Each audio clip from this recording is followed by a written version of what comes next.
بے شک حسین کے لیے رونا بھی سنت. ہر شے کو بدعت نہ بناؤ. پانی دیں. ام سلمہ سے آپ نے فرمایا، ام سلمہ آج ایک فرشتہ ملنے آ رہا ہے بہت خاص، کسی کو کسی کو اندر نہیں آنے دینا.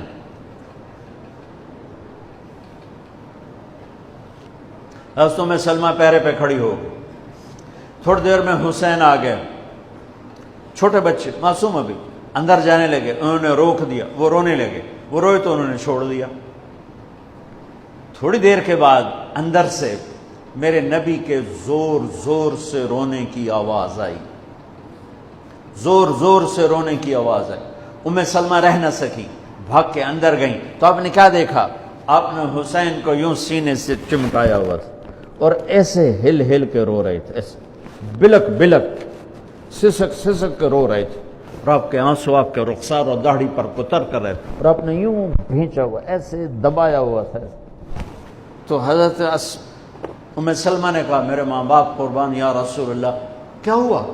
آپ ایسے تڑپ کے کیوں رو رہے ہیں؟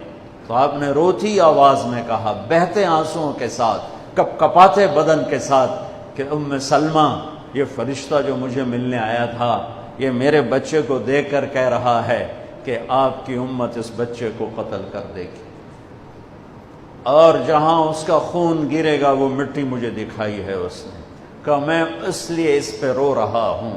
ابھی تو وہ شہید نہیں ہوئے اور رویا جا رہا ہے، تو ہم تو ان کی شہادت پہ روتے ہیں بھائی.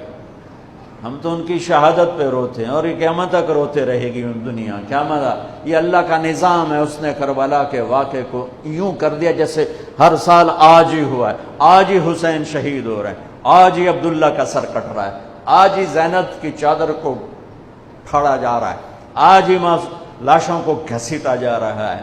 وہ میں حیران ہوتا ہوں. ٹیپو سلطان سرنگا پٹم میں شہید ہوئے. دشمن کون؟ انگریز. کون؟ کافر. تو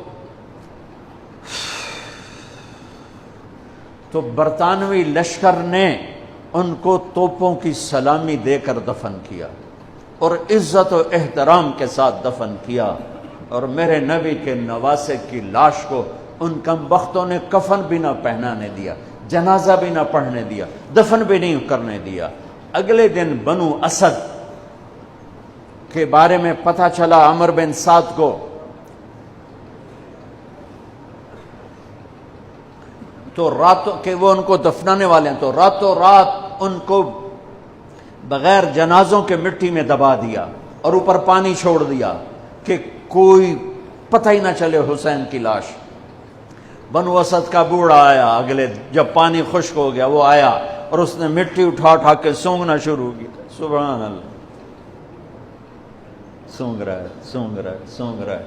ایک جگہ کی مٹی اٹھا کے سونگا تو اس میں جنت کی خوشبو تھی.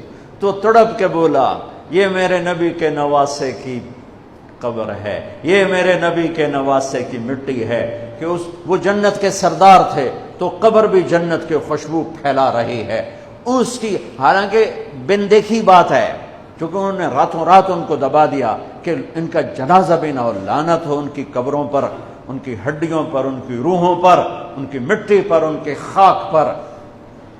سمجھ میں نہیں آتا. نبی کے گھر کے کتے کی بھی ہم تو عزت کریں گے اگر آج ہمیں پتہ چلے یہ نبی کے گھر کا کتا ہے. ان کم بختوں کے سامنے نبی کے نواسے کھڑے تھے، نبی کی نواسیاں تھیں اور نبی کی اولاد تھی، اور ان کے دل ایسے پتھر، آنکھیں ایسی اندھی، کان ایسے بہرے کہ انہیں ایسے تلوار چلائی جیسے سامنے کوئی رومی لشکر کھڑا ہو، یا جیسے سامنے کوئی فارسی لشکر کھڑا ہو. اتنے عظیم ہستیاں، میں کہاں سے بیان کروں؟